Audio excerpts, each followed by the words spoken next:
Welcome to the Non-Essential Podcast. I'm Steve Gibson. I'm Ben Matlock. Yep. Yeah. Sup, dogs? Sup? It feels weird to be recording a show when the Browns are playing the Eagles, so it's like both of our teams. But like you said... Nobody cares. Yeah, that's the thing, is it's not a real game. Yeah, it doesn't feel... But it got me thinking ahead of time, like when we were driving home, I'm like, say this was regular season and it was a real game, like, I probably would tell you I'm not recording at night. Yeah. Like, although I say that it's also fair to say, like, it's weird to record this, but it's like, it's actually not, because we do this on Thursdays, and Thursday night football is already terrible. So, well, especially, now that they shifted it over to Is it on Amazon again this year, or was it Amazon or YouTube or whatever the fuck it was? I mean, I watched it on Twitch, so I assume it's an Amazon deal. I think they paid out the ass for it for a while. So, oh, good. Because it was awful. Like, even hardcore football fans that, like, can watch reruns of games that are 10 years old. They were like, this is shit. Yeah. So I hope they got their stuff together. So I'm happy to ignore my favorite sport to be here with you people to bring that's you what we're stories. saying. Yeah, you guys are more important than at least preseason football and maybe regular season. The dear listener are all I think about ever. 24/7, you're on my mind. Not actually. I like the inflection in your voice, so you didn't say that flatteringly. You said that like you're plotting to like get revenge on all of them. I am hunting you as we speak. No, it's actually the kind of the opposite. So I've been on a good run with like real topics that I've had to like put together. After kind of the last couple of years, I've been really almost going out of my way to obnoxiously bring creepypastas onto the show every week. Every now and then you go above and beyond and like switch to myths and like yokai. Yeah, but I am an expert at the cop out topic. And I went into this week thinking like, I was like, okay, I've done really well. Treat myself by not doing a real fucking topic. And something really troubling happened. I couldn't find a good creepypasta that I wanted to see. That's very troubling because that means like maybe you're out of them. That means this show has... when it is easier to put a real topic together than to find some pre-written shit online, that means this show has gotten a lot harder to do for me. I cheat, and I just got a recent boost because a friend of mine, David, who listens to this show, he has been sending me like TikToks with like different like history and creepy places and stuff. But I'm so fucking old that I don't know how to use TikTok, so I didn't realize I had all these messages sitting there. Yeah. So I've got them all in bulk now. So yeah. And so like I went through the week, I was just like, well, fuck, if I don't even have that, what am I gonna do? And then last night it was that fucking serendipitous fucking the first thing I saw. It's like, oh, I can write that. I murdered a hobo, and I'm going to talk about it. Yeah, as I said, I hunted a listener, and here's that story. Presented as a creepypasta. Yeah, presented as a documentary, a 5-part feature length. No. I can't wait till the episode that we get to live listen to the SWAT team kick your door down.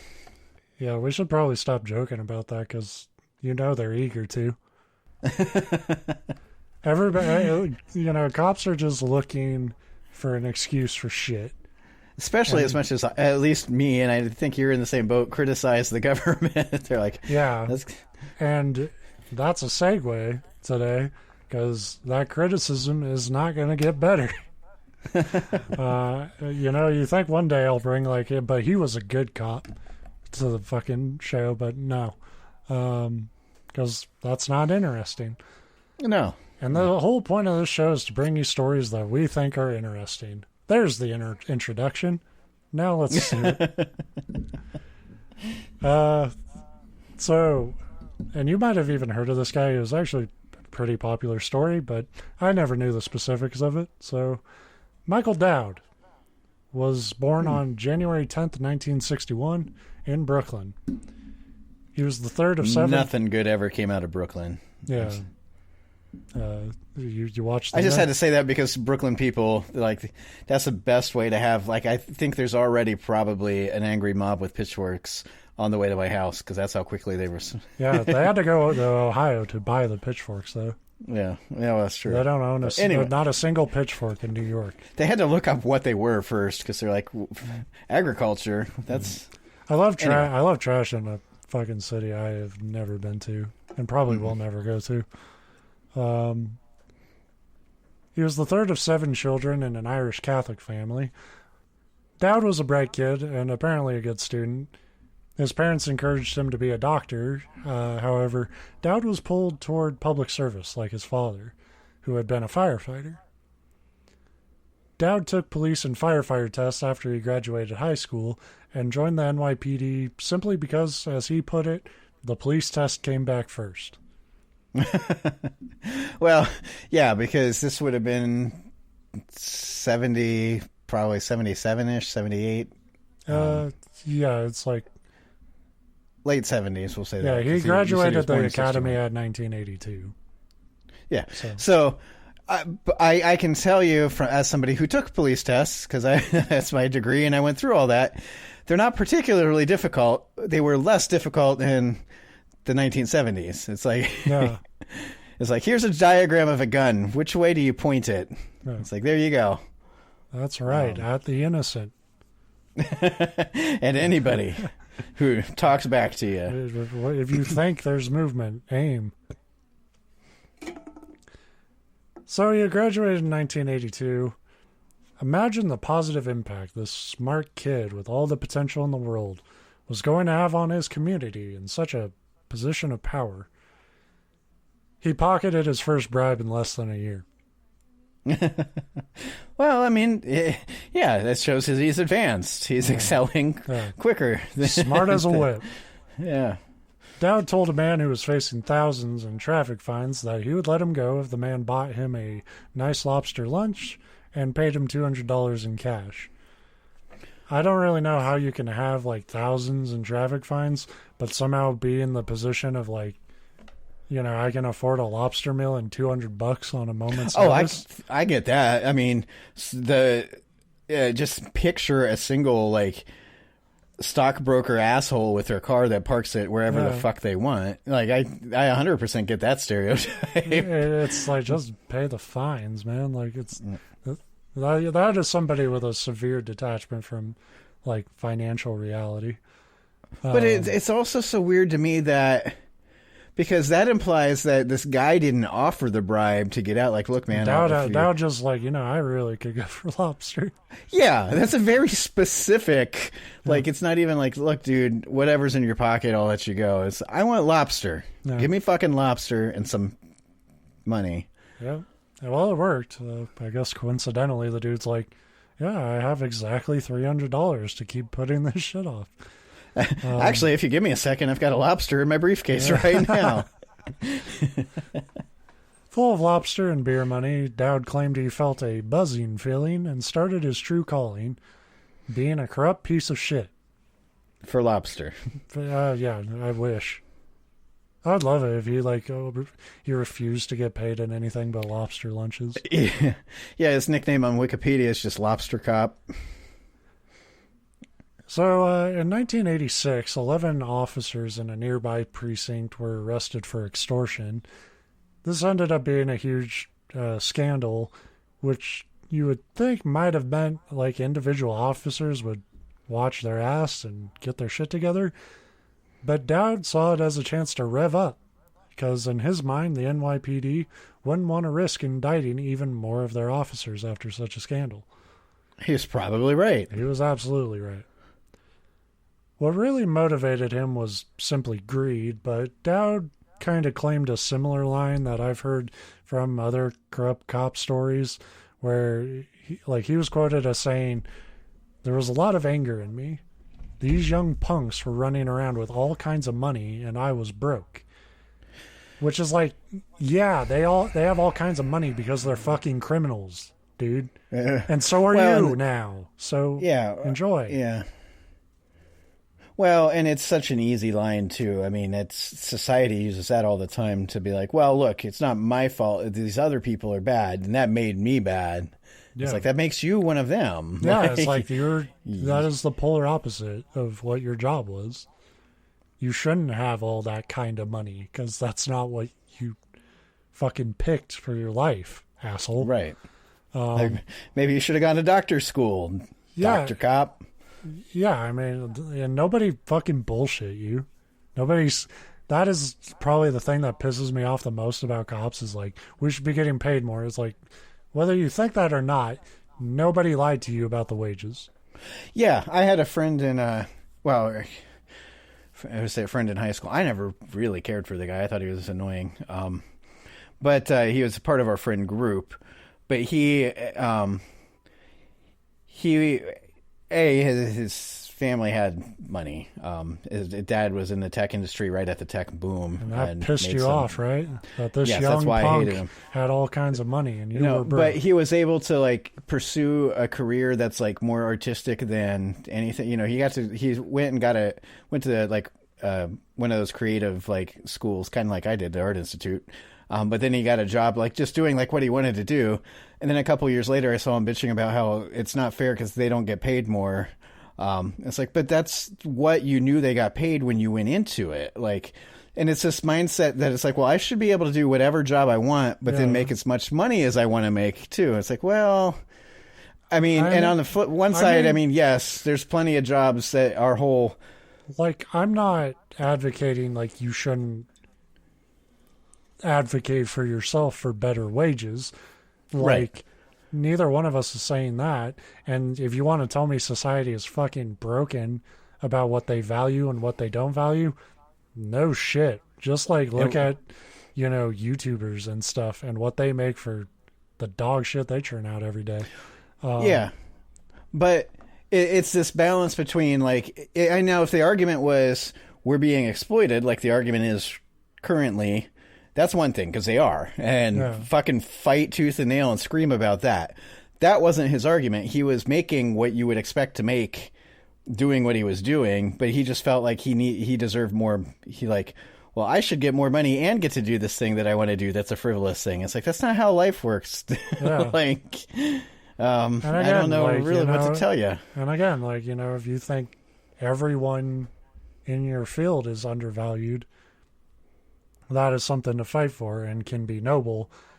In Dowd's case, like, in Corrupt Cop's case, it's like, okay, the answer to that isn't you get to become a criminal. Like, well, right. It's you like, fight for better wages or go on strike or quit your job. Yeah. Other than that, like, fuck you. Like, but that's what tells you, though, that's just a cop-out excuse after the fact. That's not what was driving his... Totally. It was easy money. And it's the same thing that motivates criminals. So what started as bribes and maybe pocketing some cash during an arrest obviously escalated for Dowd. This was starting to develop into the time known as the crack wars. And during this time, Dowd's supervisors were overseeing officers working in New York's poorest neighborhoods where... Sorry, I'm laughing because my brain immediately went to, because this is about the same time that you started to have like the big like cultural racist thing, other than like all African Americans do crime, which is still a fucking thing that people say, was the saggy pants. I don't know if you were old enough to remember like the big battle against saggy pants, like how that was like places were trying to pass ordinances where you could fine or arrest people for wearing their pants low. So when you say the crack wars, I'm picturing that battle. The butt crack wars. Yeah. Similar time periods, two different but equally stupid things. Anyway, sorry. So, like the officers were working the poorest neighborhoods, and around here, Dowd and his peers would regularly shake down dealers and extort them for protection money. Some people like to roll their eyes if you call the police another gang, but Jesus Christ, like this is... I know, that just sounded like The Sopranos that you were... Yeah, like, I'm picturing Tony and gang going around. This is literally mob shit, and this is not the only story of cops doing this. Dowd was quoted as saying, "Life was wonderful.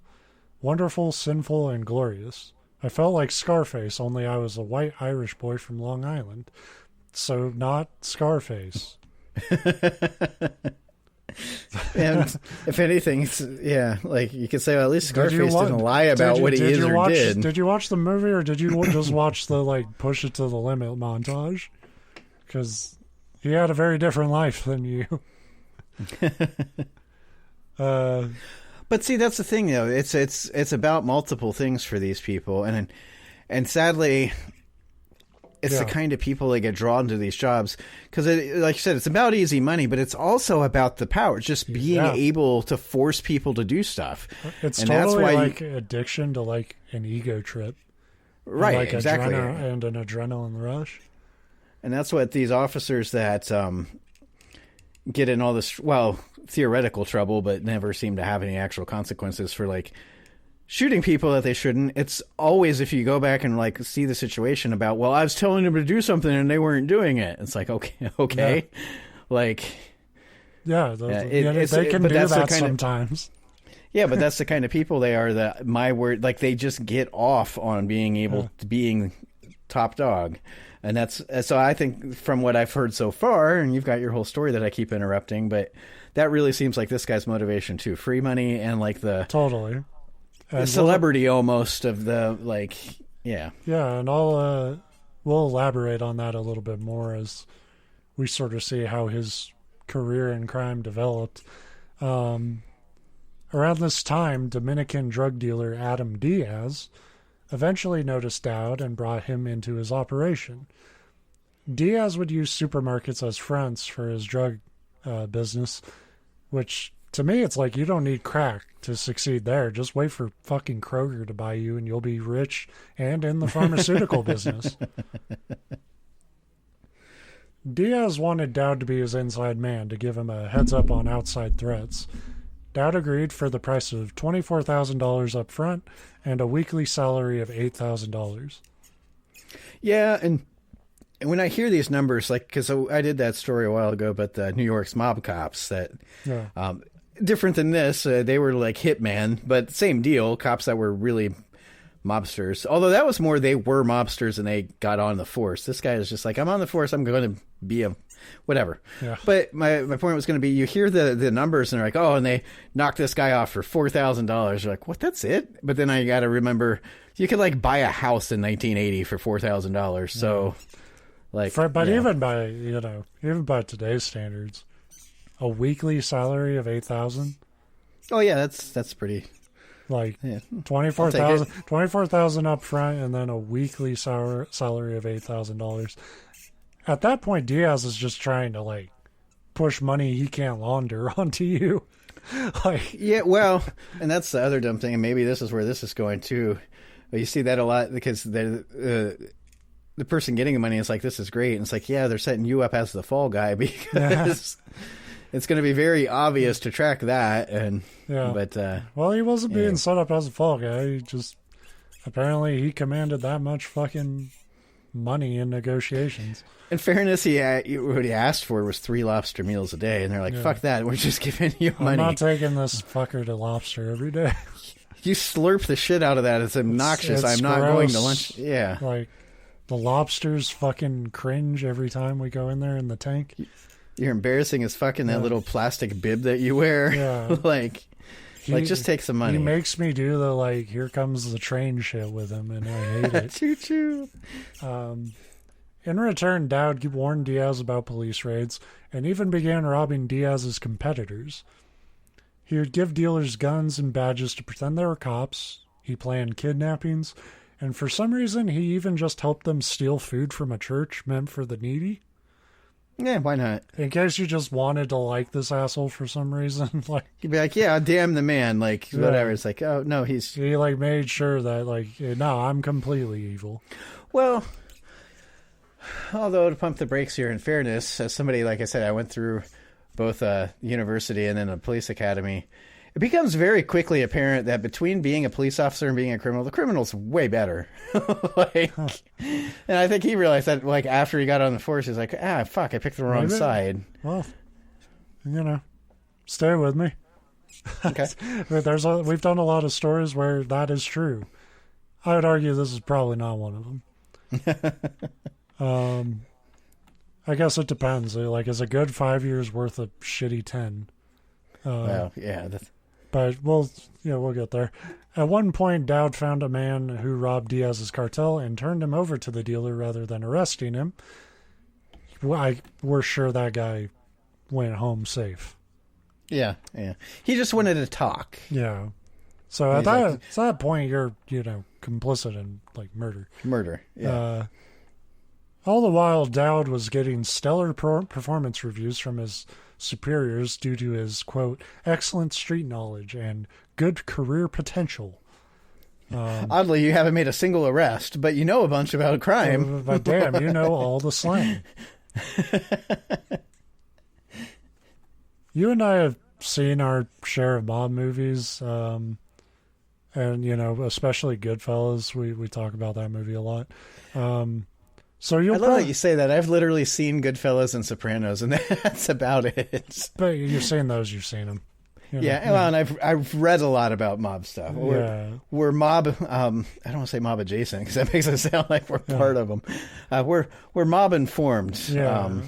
So you'll recognize kind of the act Dowd was in of his story by 1987, because at this point he was driving a brand new red Corvette to work and taking limousines to Atlantic City to gamble.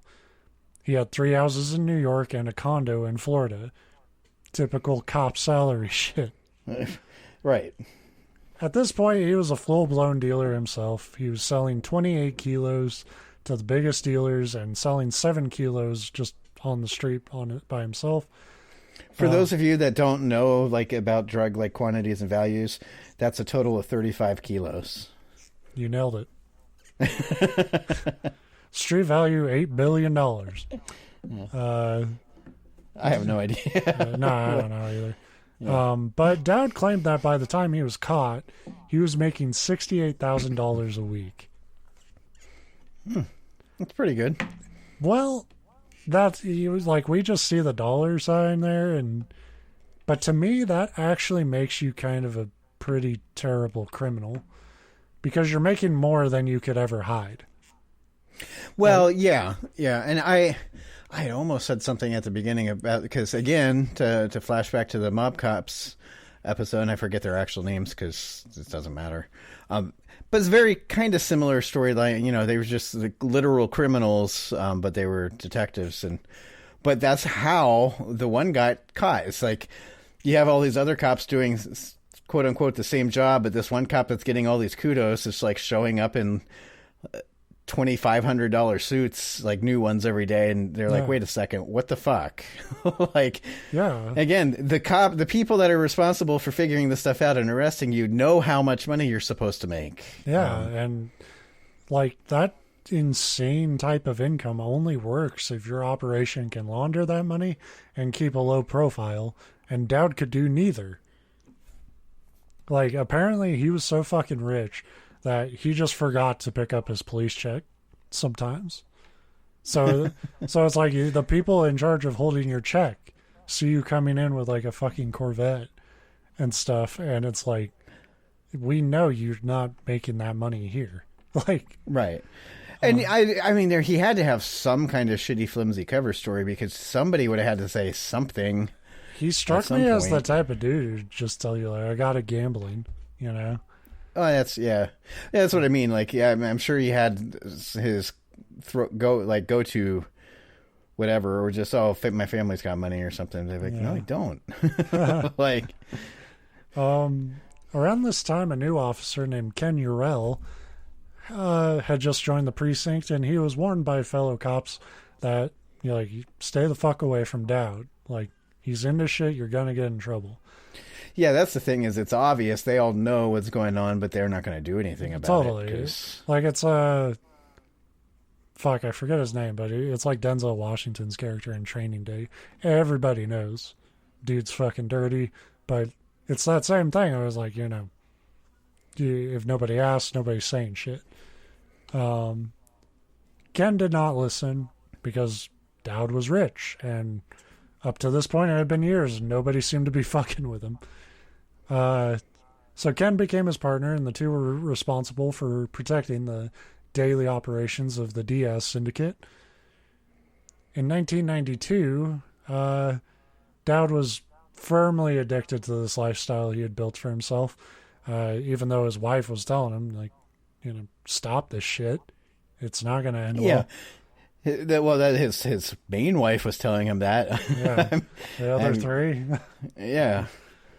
Dowd said, I love the extra money so much, and I spent it very openly. I thought about getting caught, and then I'd miss it because I was getting away with it for so long, right in front of everybody, and I thought none of the cops would give me up. Meanwhile, some of the cops were working to give him up. Yeah.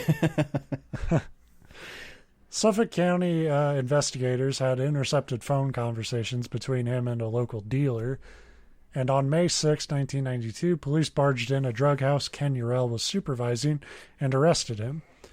Dowd was there too, apparently, technically on duty, high on coke and drunk on vodka, and was arrested for drug conspiracy charges. The FBI had been investigating Diaz because, surprise, he was a successful drug dealer who somehow never fucked up. Yeah. International drug dealer, it sounds like. Yeah. Didn't you say they were from, I forget where you said, Dominican? He was Dominican. I don't know how international the operation was. Maybe he was just Dominican. He might have just immigrated and then set up shop in New York. It's probably all you need if you're a drug dealer, if you think about it. Huge population. But when has all you need ever stopped a drug dealer, I guess? So conversations were recorded of Dowd and Ken talking about deals and payments over the phone.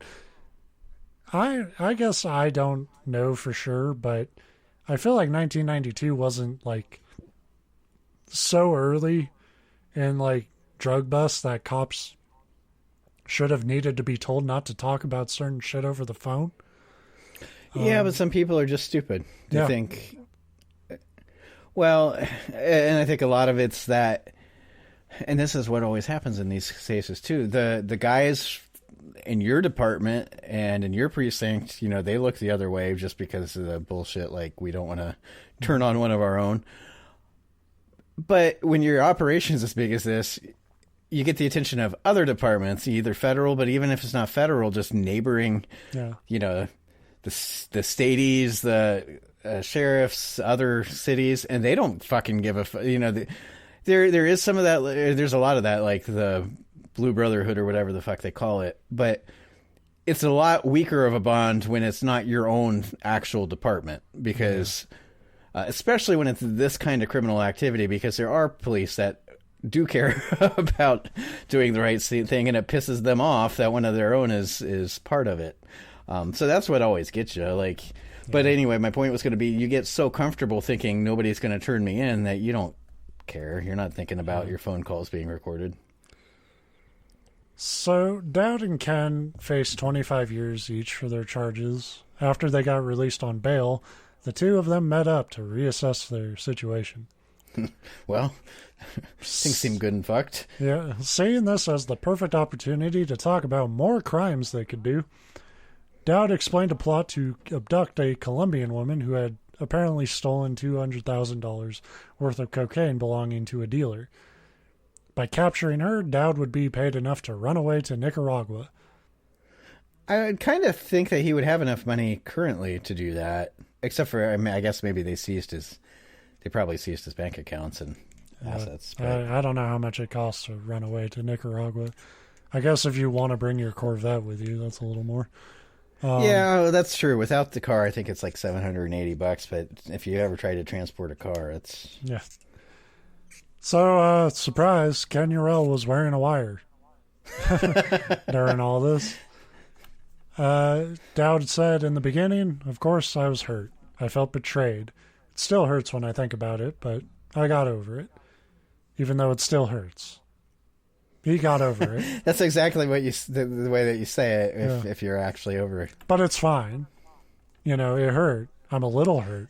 But I it's still okay. think about her every day, but it was a mutual breakup, and it didn't bother me. But I take her back certainly, but I don't think about it anymore. But I mean, fuck that bitch. Am I right? I just love how he says that. Like Ken was a dick for like trying to get a lighter sentence. In July of 1992. Well, that is interesting, though. Yeah, sorry to. It's like he's an ass because he didn't abide by the code. It's like you weren't abiding by your police officer's code. That's the thing. Like you don't snitch on your fellow cop. It's like you're barely a cop. Like, well, I think it sounds more like he's like you don't snitch on your fellow mob. Like we're a family. And it's like, well, but that literally happens every day. Like, right. That wasn't a code. Like that was a myth. Like everybody runs their fucking mouth. Well, you don't until you're facing a life sentence or something. And the ones who didn't are like, those are like, that's where the legends were built, But those guys, or the ones that were deep enough to know that they would literally be like killed the instant. And even a lot of them did. And then that got fucked because it's like, oh, you'll go to jail and you'll get killed anyway. Right. Because it's like, well, he might snitch. In July of 1992, Michael Dowd was indicted with 63 other colleagues for murder, conspiracy, and drug-related offenses. So this story blew up, but it actually didn't make Internal Affairs look like the heroes for finally stopping Dowd. In fact, the public was pissed because Internal Affairs had ignored 16 complaints about Dowd, ranging from his drug dealing and robberies. The city established the Mullen Commission to restore oversight to the precinct. Dowd would testify before the commission in September of 1993, where he stated that he considered himself both a cop and a drug trafficker. Why not both? Look, I'm a good, moral, upstanding citizen, and I murder people. I don't understand what you guys... Yeah.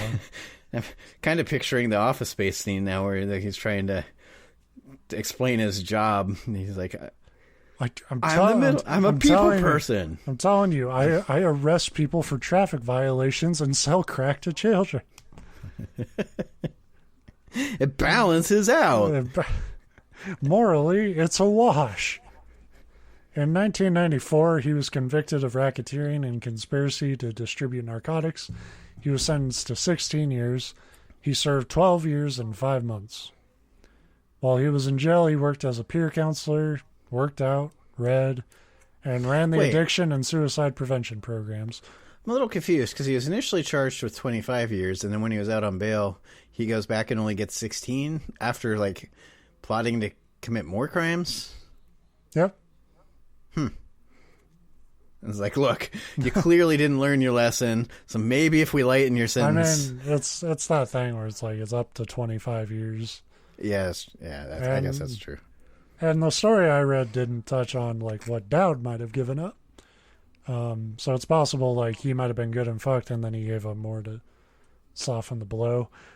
But if you're curious, but I'm sure that whoever he gave up more doesn't hold a grudge. It hurts, but they don't hold a grudge or whatever it was. I don't know. He hasn't really kept a low profile. Now that he's out, Dowd and Ken Urell have they're on podcasts all the time talking about police corruption.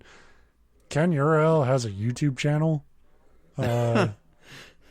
which I don't know. There hasn't been an update, I don't think, in 4 months, but he's there. He's busy. Yeah. There's a documentary about Dowd called The 7-5, named after his corrupt precinct.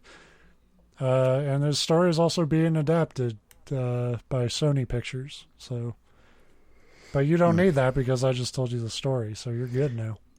Yeah, and I feel like it was an interesting story, but I feel like it won't be an interesting movie because there's 4 million movies about corrupt cops that do this exact thing. Yeah. Oh well, I guess it depends on who plays Dowd. That's the real punishment is these guys because they view themselves as almost these rock stars, and they don't. I'm sure he doesn't, he probably tell me if he's not kept a low profile, he probably doesn't regret anything that he's done. And it's like, okay, we're going to make a movie about you. It's like, great. And like, and Carrot Top is going to play you. It's like, fuck. I mean, he seems like genuinely, like, 12 years will do that to you, but it's like, yeah, I fucked up. That seems to be, or at least that's the line he's toting on all the podcasts and stuff. You always got to kind of wonder too, though. Like, I have a cousin, I would say bless him, but God, he's like this, except not a cop, never was a cop. He did like 5 or 6 years in jail he got caught selling ecstasy. A victimless crime. Yeah, to a guy that was wearing a wire. And at the time that he was doing like every drug under the sun, and somebody had paid him because he was dealing too, and somebody had basically paid him with these like lots of, I forget how many pills it was like 500 or 600 ecstasy pills, but he didn't do X. So he's like, that's fine, I'll sell it and whatever. And that's how he got caught. And then when he got out, like after doing, and he didn't get out early, it was like 6 solid years or something. And he got out, and I was talking to him. Actually, I was like, I didn't pick him up from prison, but it was the same day he got out. I was driving him to wherever he was going to be staying. And he was talking, and he's like, yeah, my one mistake was getting into cocaine. I'm like, no. That was probably you've had before that. Right. and probably another 10 after that. But that's when the second that came out of his mouth, I'm like, you're going to be back in jail. And he was. This was years and years ago. And he's like being hauled away. I didn't have cocaine. What the fuck? That was my one mistake by my calculation. Which was the hilarious right to me remain because silent unless you stayed away from cocaine, then you're free to go. Oh, that's what's so fun about our system is the amount of shit that he's gotten into, and God knows what he's gotten into since. He's the kind of family member, he's been off the radar and gone for a long time now. So you can imagine, as a family with 2 young kids, I'm not like tripping over myself to try to get him back into the fold there. Show my daughter the way of the world. But the amount of things that he's done, like 3 separate times he was drunk off his ass, wrecked his car, and just left it at the scene and stumbled away. And then not done any jail time for it. It's like, what the fuck? It's a lot of paperwork, I guess. It's exactly. There's some people that are just so involved with the system that like they see the name come up on the docket. They're like, I don't fucking want to deal with this guy again. Yeah. Like, oh, he didn't show up to court because that was his MO, and that's why we haven't seen him for a while. I think he's got outstanding warrants in the state, so he just moved out of state. Like you try to charge him in a court. He's like, Your Honor, I have 100 more things I'd like to throw on the docket. And they're like, God, we don't have that much time. Fuck. I'm supposed to go to dinner with my wife tonight. Like, case dismissed. Yeah. No, what it really is he doesn't show up, and then of course they will issue warrant. But he was always good, and again, who knows since, but about doing just enough to like get those warrants that if you happen to get like pulled over, you're fucked. But not enough that they're going to send the FBI after you. And if you get pulled over out of state, they're not going to extradite you because they're not serious enough for that. So I don't know, but anyway, my point was going to be that like a lot of times people say they're sorry for stuff, but it doesn't necessarily mean they wouldn't do it again in a heartbeat. Yeah. Well, I was kind of thinking about that though, like the way he talks about it and like the lifestyle of it, it really did seem like an addiction. And you get treated like a celebrity in a lot of ways. And I mean, so like, what is like going to prison in that situation other than like going fucking cold turkey on this thing that like you were not willing to give up, even with all this shit at stake. And maybe there's a chance that, we should, he realized how lucky he was to only consequence was to do, what would you say, 12 and a half years, whatever, in prison. And I'm not saying that like, oh, that's easy. That's a fuck. I don't want to do 12 hours in prison. Yeah. But compared to how most of these people's stories end, maybe there's that. Maybe he realizes, whoa, the path I was on, I don't know. So I don't know. Who knows? I might be ascribing more morals and whatever to him. I might be.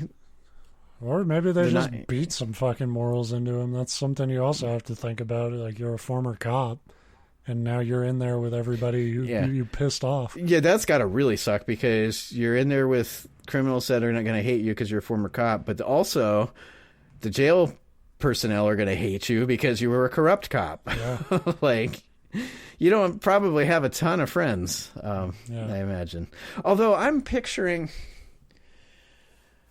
have you ever watched... Fuck, now I can't even think of the name of the show. Oh, probably not. The Rookie. It's the Nathan Fillion cop procedural...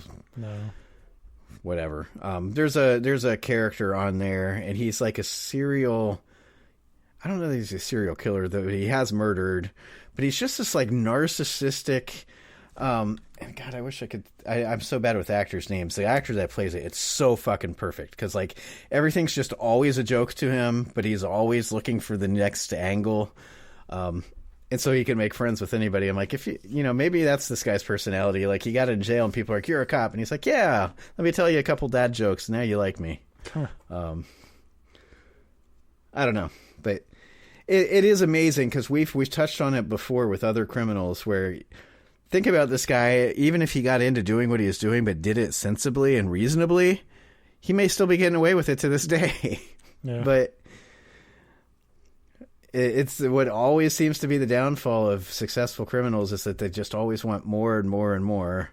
And I don't know. I'd like to think if I ever turned to the life of crime, I'd be good at that part of it. I have the shittiest, like, I'd be the one that like pulls off the heist of a century, and there just happens to be an off-duty cop like on the one payphone left in existence out in front of the store as I like leave it. Mm-hmm. You know, that's my luck, where you plan everything perfectly, but then the stuff that's completely out of your control, that like the one thing that could go wrong would go wrong, because that's how the rest of my life operates already anyway. Yeah. But I like to think that I wouldn't get like so like full of myself that you just be spending $68,000 a week or whatever you said he got up to. Well, he was making it.